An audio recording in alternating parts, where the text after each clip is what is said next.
ومحمدا رسول الله ويقين. نبی کی جو خبر ہے اس کا مدار یقین پر. نبی کی جو خبر ہے اس کا مدار یقین پر، اور دین کی جو خبر ہے اس کا مدار حکم پر. بات کو سمجھیے. نبی کی جو خبر ہے اس کا مدار یقین پر، اور دین کی جو خبر ہے اس کا مدار حکم پر.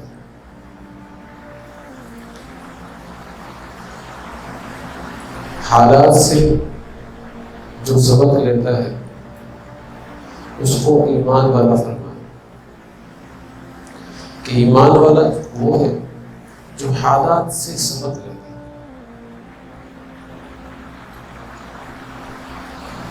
اس کو ایمان والا فرمائے.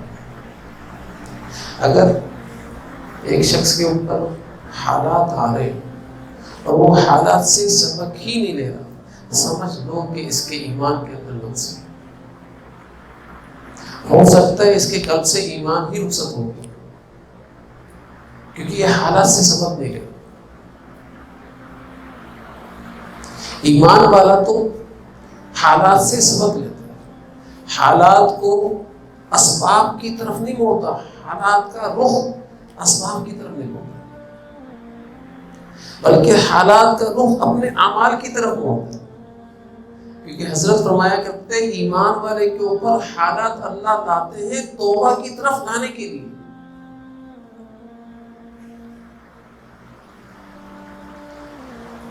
اور اگر ایمان والا توبہ کی طرف نہیں جاتا بلکہ حالات کو تبدیل کرنے کے لیے اسباب کی طرف چلا جاتا ہے، تو اس کا مطلب یہ ہے کہ اس کی توجہ، اس کی نظر اللہ کی ذات سے ہٹ چکی ہے.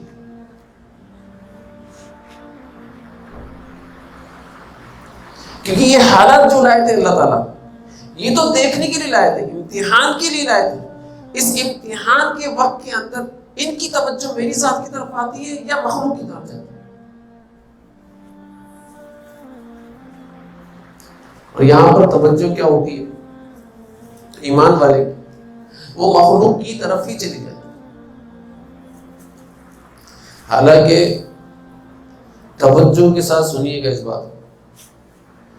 حضور اکرم صلی اللہ علیہ وآلہ وسلم کہ ایک صحابی، انہوں نے کسی خاتون کو دیکھا اور خاتون کو دیکھتے ہی انہوں نے نیچے نگاہ کر لی، اپنی نگاہ کو برقرار نہیں رکھا ہے، اپنی نگاہ کو برقرار نہیں رکھا ہے. لیکن ایک دم سر کے اوپر دیوار لگی، چوٹ لگی اور سر سے خون بہنا شروع ہو گیا. اور یہ فوراً حضور صلی اللہ علیہ وسلم کی بارگاہ کے اندر حاضر ہوئے. فرمایا یا رسول اللہ، میں نے دیکھے، فوراً بتایا.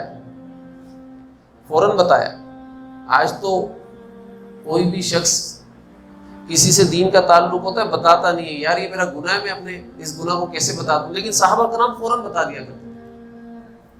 کیا فرمایا؟ یا رسول اللہ، میں کسی خاتون کو دیکھا اور دیکھتے ہی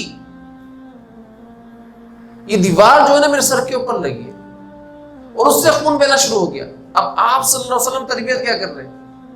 فرما رہے ہیں دیکھو تمہارے اوپر اللہ کا فضل ہو گیا، جو تم سے غلطی ہوئی تھی نا اس کا کفارہ اللہ تعالیٰ کی ذات نے دنیا کے اندر ہی دے دیا ہے. اور ایمان والے کے ساتھ اللہ تعالیٰ کی ذات کا یہ فضل ہے کہ اگر اس سے کوئی غلطیاں ہوتی ہیں تو اس کا کفارہ دنیا کی تکلیف اور پریشانی کی صورت میں اللہ تعالیٰ ظاہر فرما دیتے ہیں، ظاہر فرماتے ہیں اللہ تعالیٰ. لیکن مسئلہ کیا ہے کہ ہم جب تکلیف میں آتے ہیں تو پریشانی میں آتے ہیں یا حالات ہمارے سازگار نہیں ہوتے اور ایمان والوں کے اوپر، مسلمانوں کے اوپر کوئی بھی تکلیف پریشانی آتی ہے تو ہم کسی نہ کسی درجے میں کسی نہ کسی طرف اس کا رخ موڑ رہے ہوتے ہیں، سبب کی طرف. بلکہ ان حالات کے تعلق کو بندے کو چاہیے کہ اپنے اعمال سے جوڑے. عمل سے جوڑ. جب بندہ اعمال سے جوڑتا ہے نا تو پھر اس کے ذہن کے اندر، اس کے دل کے اندر احتساب کی صفت پیدا ہوتی ہے. احتساب کیا ہے؟ کہ میں نے کوئی بھی عمل کیا اور کوئی بھی عمل کرنے کے بعد میرے اوپر حالات آئے تو میں یہ دیکھوں کہ جو حالات اللہ تعالیٰ کی ذات لے کر آئے ہیں یہ کس وجہ سے لے کر آئے ہیں. آج جو مسلمانوں کے اوپر حالات آئے، یہ فلسطین کے اوپر جو حالات آئے، ان سارے معاملات کے اندر میں نے دیکھنا ہے کہ فلسطین کے اوپر حالات کس وجہ سے آئے، کیا وجہ ہے جو فلسطین کے اوپر حالات آئے. کیا اسرائیل کے اندر اتنی طاقت آ گئی کہ وہ یہ حالت لا سکتا ہے؟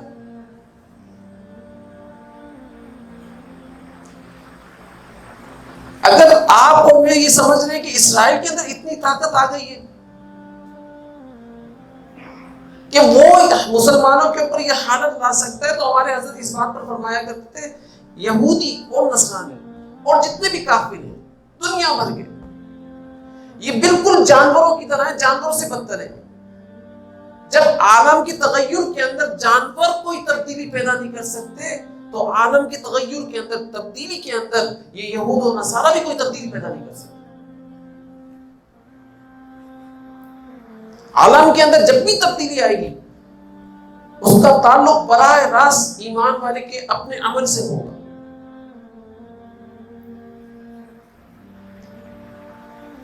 کیوں؟ کیونکہ ایمان والا اصل کائنات ہے، وہ یہ سارے کاپی ہیں. کاپی کے اندر آپ کتنی بھی تبدیلی کرتے پھرو، کتنی بھی تبدیلی کرتے پھرو، اصل ہی رہتی ہے. اصل کے اندر چینج ہوتی ہے نا، چینجنگ ہوتی ہے، تب عالم کے اندر ساری کاپیوں کے اندر تبدیلی جاتی ہے. اگر اصل کے اندر ہی چینج نہیں ہوگی تو کاپیوں کے اندر کہاں سے تبدیلی آئے گی بھائی؟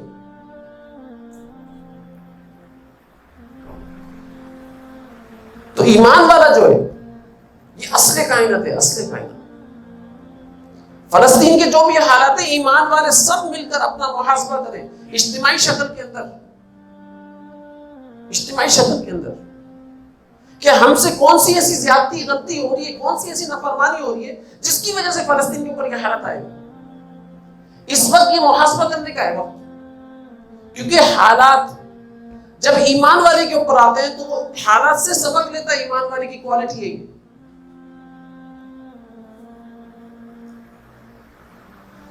اور کافر و منافق کی کوالٹی کیا ہے؟ جب اس کے اوپر حالات آتے ہیں تو وہ سبق بنانے کی طرف اور زیادہ چلا جاتا ہے. ایمان والا ایسا نہیں کرتا. ایمان والا مسبب الاسباب کو راضی کرنے کی طرف چلا جاتا ہے. کیا مجھ سے ایسی کون سی غلطی ہوئی جس سے ناراض ہو کر اللہ تعالیٰ کے ساتھ نہیں کیا؟ یہ ایمان والے کی کوالٹی ہے. تو آپ مجھے اور آپ بتائیں کہ فلسطین کے اندر جو حالات آ رہے ہیں اجتماعی شکل کے اندر اگر ہم لوگ بیٹھ جائیں اور اجتماعی شکل کے اندر دعائیں کرنا شروع کر دیں، اجتماعی شکل کے اندر جو اعمال ہیں، اپنی غلطیاں ہیں، ان سے دستبردار ہو کر اللہ سے معافی مانگ لیں، اللہ کی فرما برداری کی طرف آ جائیں، تو یقین جانیں اس کا اثر فلسطین کے اوپر براہ راست پڑے گا اور اللہ تعالیٰ ڈالیں گے، براہ راست پڑے گا. آج بچہ یہ کہتا پھر رہا ہے کہ اگر حماس کے پاس یا وہاں کے مجاہدین کے پاس ان جیسی ٹیکنالوجی آ جائے، ان جیسی ٹیکنالوجی آ جائے، ان جیسے ایٹم بم آ جائیں، ان جیسے میزائل آ جائیں، ان جیسی ساری چیزیں آ جائیں تو وہ مقابلہ کر دکھا دیں گے ان کا. تو اس کا مطلب یہ مادہ پرستی کا مقابلہ برائے مادہ پرستی ہو رہا ہے. مادہ پرستی کا مقابلہ مادہ پرستی، مادے کا مقابلہ مادے سے ہے. اور ایمان والے نے کبھی بھی جنگیں مادہ پرستی کی بنیاد پر جیتی نہیں ہیں، نہیں جیتی ہیں.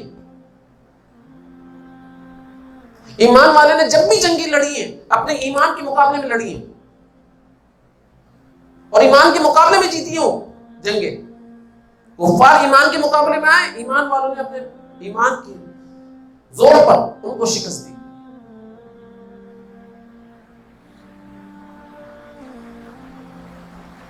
آج میں آپ کو صحیح کہہ رہا ہوں، اس قبلے کو درست کریں کہ ہمارے پاس ہتھیار ہوں گے تو ہم جیت جائیں گے. یہ وقت بھی اللہ تعالیٰ کی ذات کی طرف سے ایک امتحان ہے، اور یہی دیکھنے کا ہے کہ ان کی توجہ میری ذات کی طرف جاتی ہے، یہ دنیا کی ٹیکنالوجی کی طرف جاتی ہے. اگر ایمان والے کی بھی دنیا کی ٹیکنالوجی کی طرف توجہ جا رہی ہے، سمجھ لو کہ اللہ تعالیٰ کی جو غیبی نصرت توجہ اللہ کی طرف کرنے کے اوپر آنی تھی، وہ اللہ تعالیٰ کے حکم سے انہوں نے ختم کر دی.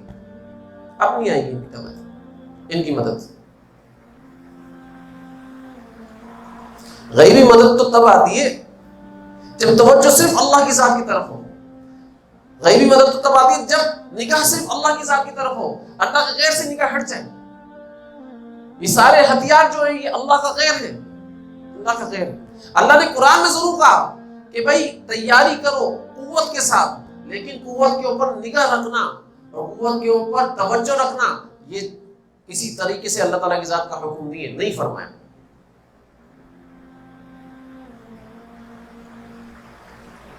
جنگ حنین کا موقع،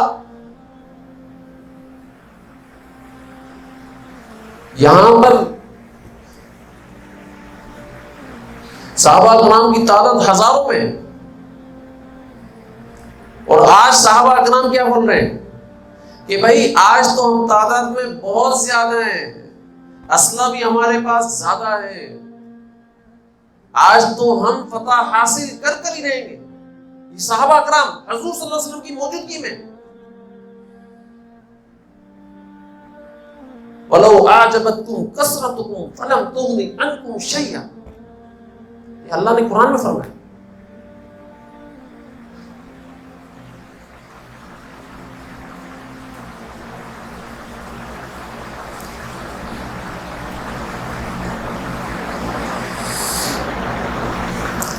کہ ان کی کثرت نے تعجب کے اندر ڈال دیا تھا، عجب کے اندر ڈال دیا تھا، عجب کی کیفیت کے اندر آ گئے تھے. یہ وَعَجَبَتْكُمْ كَثْرَتُكُمْ فَلَمْ تُغْنِ عَنْكُمْ شَيْئًا، یہ عجب کی کیفیت کے اندر چل رہے تھے کہ آج تو ہم ہزاروں کی تعداد کے اندر ہیں، یہ آج ہمارے مقابلہ کر ہی نہیں سکتے. تو اللہ تعالیٰ کی ذات نے اسی جنگ کے اندر پاؤں کھیڑ دی،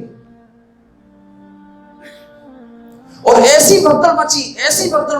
روایت کے اندر آتا ہے، حدیث کے اندر آتا ہے کہ حضور صلی اللہ علیہ وسلم کے پاس صرف 12,000 صحابہ کرام رضوان اللہ علیہ اجمعین میں سے 30 یا 35 صحابی رہ گئے تھے، سارے ادھر ادھر منتشر ہو چکے تھے.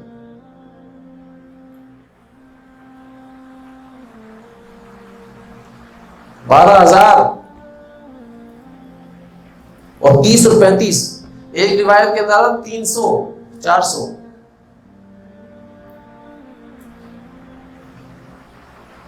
لیکن 300 اور 400 کا 12,000 سے ذرا کمپیئر تو کرو، سارے کہاں چلے گئے؟ تو حضور صلی اللہ علیہ وسلم کی ذات نے اعلان لگایا ہے، اور حضرت عباس رضی اللہ تعالی عنہ کو فرمایا تم بھی ایک نعرہ لگاؤ. انہوں نے نعرہ لگایا، انہوں نے پھر جمع کیا سب، اور پھر سارے صحابہ کرام جمع ہوئے، اور بھگدڑ کے اندر ایک صحابی کا پاؤں حضور صلی اللہ علیہ وسلم کے پاؤں مبارک کے اوپر آ گیا.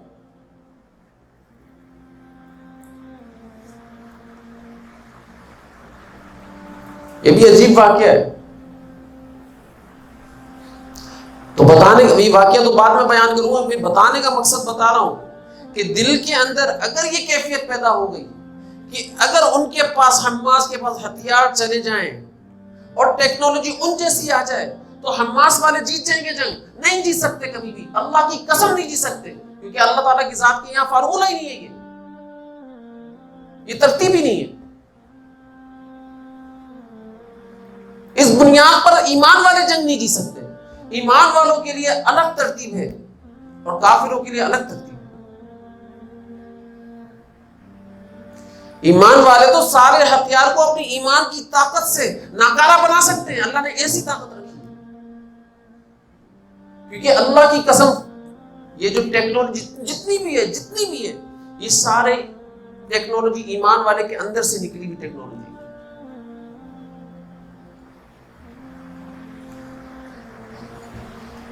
یہ سب چیزیں اس کے اندر موجود ہیں. اس لیے اپنے محفلوں کے اندر سے یہ باتیں ختم کرو اور دل کے اندر اللہ کی ذات کی عظمت بٹھاؤ اور لوگوں کے دلوں کے اندر بھی اللہ کی ذات کی عظمت بٹھاؤ. اگر باتیں بھی ہو رہی ہو نا تو اس وقت بھی یہ بات اور یہ رائے قائم نہیں کرو یار اگر ان کے پاس یہ ہوتا تو یہ کر لیتے اور ان کا مزہ چکھا دیتے. کبھی بھی نہیں. ایمان والوں نے ہمیشہ روحانی جنگیں لڑی ہیں اور اپنی روح سے سارے عالم کو فتح کیا بھائی.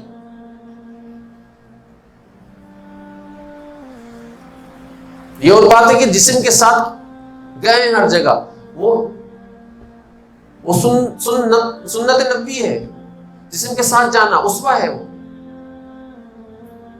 لیکن جو فتح ہو رہی ہے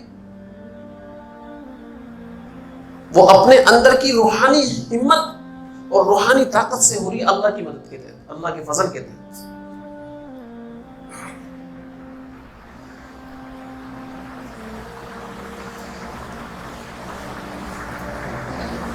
تو لہذا فلسطین والوں کے لیے دعا کرو. یہ شام کی زمین ہے, اس شام کی زمین والوں کے لیے دعا کرو. آپ دیکھو گے جتنی باتیں ہم لوگ کرتے ہیں نا ان کے اندر ایسی باتیں نہیں ہیں. ان کے اندر اللہ کی ذات کی عظمت, اللہ کی بڑائی وافر مقدار میں اللہ نے ڈال دی. اور حقیقت بات ہے, حدیث کے اندر آتا ہے کہیں پر بھی فتنوں کے دور میں کہیں پر بھی ایمان نہیں ملے گا, شام کی زمین کے اوپر ایمان ملے گا. یہ فلسطین شام کی زمین ہے. آپ دیکھ لیں یہیں پر ہی ایمان ہے. بچہ وہ اسلحہ لے کر کھڑا ہوا ہے اور بچہ اس کو للکار رہا ہے, اس کو بول رہا ہے کہ مار مجھے, تیرے اندر ہمت ہے. ہمارا بچہ تو ایک تھپڑ کے اندر ہی بھاگ جائے گا. لیکن اللہ تعالیٰ کی ذات نے ان بچوں کے دلوں کو کتنا مضبوط بنا دیا ایمان کی طاقت سے کہ وہاں پر وہ اسلحہ لے کر کھڑا ہوا, کیونکہ ان کے جو ماں ہے نا ان کو گودوں کے اندر ہی شہادت کا دودھ پلاتی ہیں.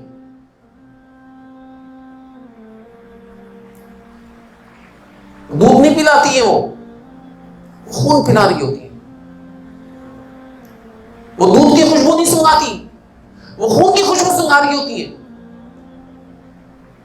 شہید کے خون کی خوشبو کو محسوس ہو رہی ہوتی ہے.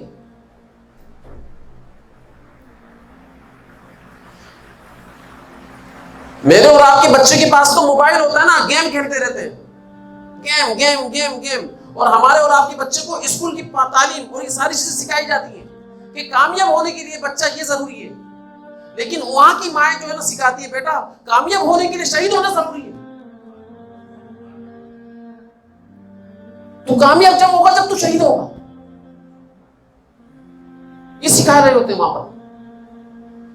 اور ہماری مائیں, ہم خود بچہ تو کامیاب جب ہوگا جب تیرا کاروبار بڑا ہوگا, تو جب یہ عقل مند کہلائے گا, جب تیرے پاس گاڑیاں ہوں گی, بنگلے ہوں گے.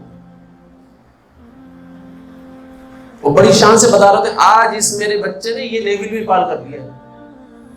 دیکھ تو صحیح اس کی عمر دیکھ کتنے چھوٹا ہے, دیکھ اس عمر میں اس نے لیول پار کر لیا. اور وہ سننے والا یار یہ تو میں بھی نہیں کر سکتا, تو کیسے کر رہا ہے. یہ ہمارے معاشرے کے اندر فخریہ باتیں ہو گئی ہیں, یہ فخریہ باتیں چل رہی ہیں. ارے ان سے پوچھو, ان کے کلیجے سے پوچھو.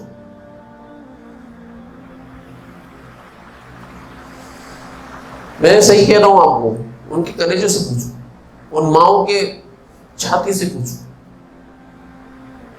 جو اپنے چھوٹے چھوٹے بچوں کو نا بڑا کرتی ہیں, اور بڑا کرنے کے بعد بھی وہ اس زمین کو چھوڑ کر نہیں جاتے,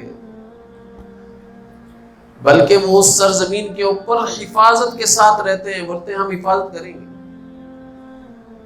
اس سرزمین کی, ہم یہاں سے بھاگیں گے. ہمارے یہاں تھوڑی سی بیماری آئی نا تو اس میں ہی ایمان ٹیسٹ ہو گیا, اس میں ایمان ٹیسٹ ہو گیا. ہم نے مختلف جگہوں پر جانا چھوڑ دیا, یہ ایمان ٹیسٹ ہوا ہے. ایمان ٹیسٹ.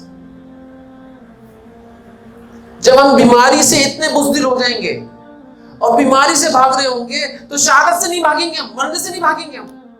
یہ بیماری میں بھی مرنے سے بھاگ رہا ہے. ایمان والا مرنے سے کبھی نہیں بھاگا تھا. صحابہ کرام رضوان اللہ علیہم کے دل کے اندر کبھی بیماری کا خوف نہیں تھا. ارے اس دور کے اندر بھی طاعون جیسی بیماریاں آئی, لیکن صحابہ کرام رضوان اللہ علیہم کے دل کے اندر کبھی طاعون کا خوف نہیں تھا. کبھی طاعون کا خوف نہیں تھا.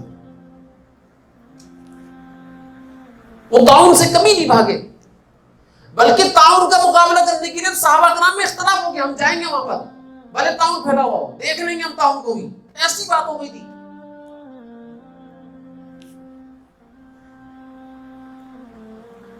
وہ تو عمر بن خطاب رضی اللہ تعالیٰ نے فرمایا کہ بھائی نہیں, رک جاؤ. نبی کریم صلی اللہ علیہ وسلم کی ذات نے منع فرمایا, واقعی طاعون ہمارا کچھ نہیں بگاڑ سکتا. نبی کریم صلی اللہ علیہ وسلم کی بات نے کہا, انہوں نے کہا, تو ان کی بات کے اوپر ہم رکیں گے, ورنہ طاعون کی ایسی کی تیسی. میں صحیح بتا رہا ہوں یہ بات, ایسا ہی ہے یہ جملے. يا ربي يا من هو مرشدي أيقنت أن إليك مرادي وموعدي فعشقت كل حروف كتابك مهتدي ومقتدي بنبيك الأمين.